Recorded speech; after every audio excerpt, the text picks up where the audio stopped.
নরসিংদীতে আইনজীবী সমিতির উদ্যোগে এবারই আয়োজিত টি-20 ক্রিকেট টুর্নামেন্ট ফাইনাল খেলা অনুষ্ঠিত হয়েছে। বুধবার 19 ফেব্রুয়ারি কালেক্টরের ঈদগাহ মাঠে এই খেলা অনুষ্ঠিত হয়। ফাইনালে বিজয়ী 52কে হারিয়ে চ্যাম্পিয়ন হয়েছেন লয়ার্স 59 দলটি। খেলা শেষে বিকেলে বিজয়ীদের মাঝে পুরস্কার বিতরণ করা হয়।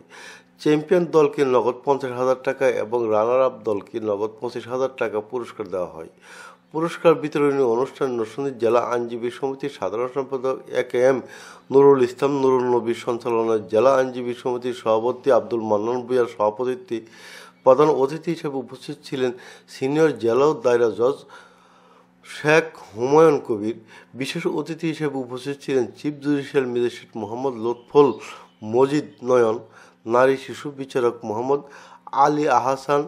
এছাড়াও আমন্ত্রিত অতিথি হিসেবে উপস্থিত ছিলেন জেলা বিএনপির আহ্বায়ক খালিল কবির খোকন, সদস্য সচিব আলহাজ মঞ্জুর এলাহি, আইনজীবী সমিতির সাবেক সভাপতি অ্যাডভোকেট শাহজাহান মিয়া, advocate Amjad Hossain, Abul Kalam Azad, public prosecutor Abdul Baset Bhuiyan সহ বিচারক, আইনজীবী, ছাত্রদল, যুবদল সহ হাজারো দর্শকরা উপস্থিত ছিলেন।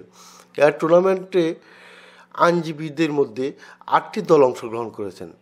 তার মানে তাই না যে আমরা এই দিনগুলোতে শুধু খেলি, আমরা কিন্তু সারা বছর ধরে যারা এক্সারসাইজ করেছে তারাই কিন্তু এই খেলায় ভালো করতে পেরেছে। অংশগ্রহণ করলেই হয় না, ভালো করারও যে আমাদের ইচ্ছা থাকে তারা পেরেছে যারা সারা বছর ধরে প্র্যাকটিস করেছে। আর সারা বছর ধরে প্র্যাকটিস করার মানে হচ্ছে আমাকে এই খেলাধুলা করতে হবে এবং আমার স্বাস্থ্যকে ঠিক রাখতে হবে। ফলে আজকে যে একটা মাত্র টুর্নামেন্ট 9 তারিখ থেকে হলো, সেটা কম বেশি 2 সপ্তাহ ধরে নেই। এইটার জন্যই কিন্তু আমরা খেলছি তা না, যারা সারা বছর ধরে এই কম বেশির সাথে ছিলাম তারা ভালো করছি। আমাদেরকে এই যে আমাদের সিনিয়ররা আজকে এবার 16 বছরে এই প্রথমবারের মতো এরকম টুর্নামেন্টের আয়োজন করেছে, তারা যে সুযোগ করে দিলেন, আমাদের সুবিবেচনার পথ চলা শুরু হলো। আমরা এইটাকে মাথায় রেখে প্রতিদিন কিছু না কিছু সময় আমরা এইদিকে কাটাবো, আমরা এইদিকে লক্ষ্য রাখবো।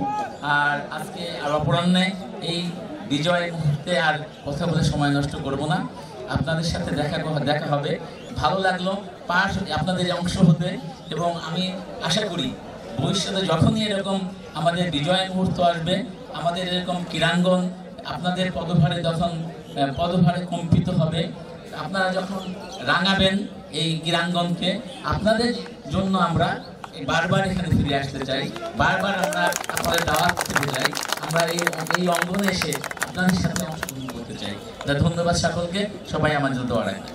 অনুষ্ঠানে আমাদের জেলাদস্তা সহ সমাজদস্তার নেতৃত্বে অন্যান্য রাষ্ট্রীয় রাজদস্তা আমাদের একটা অংশগ্রহণ করে এবং সমাপন অনুষ্ঠান থাকে আমাদের এই অনুষ্ঠান থেকে অনেকটা বৃদ্ধি করছে। তার জন্য বাড়ির পক্ষ থেকে সবাইকে ধন্যবাদ জানাই। আজকে আমার বক্তব্য এখানে শেষ এবং পাশাপাশি আজকে অনুষ্ঠানের সমাপ্তি ঘোষণা করছে।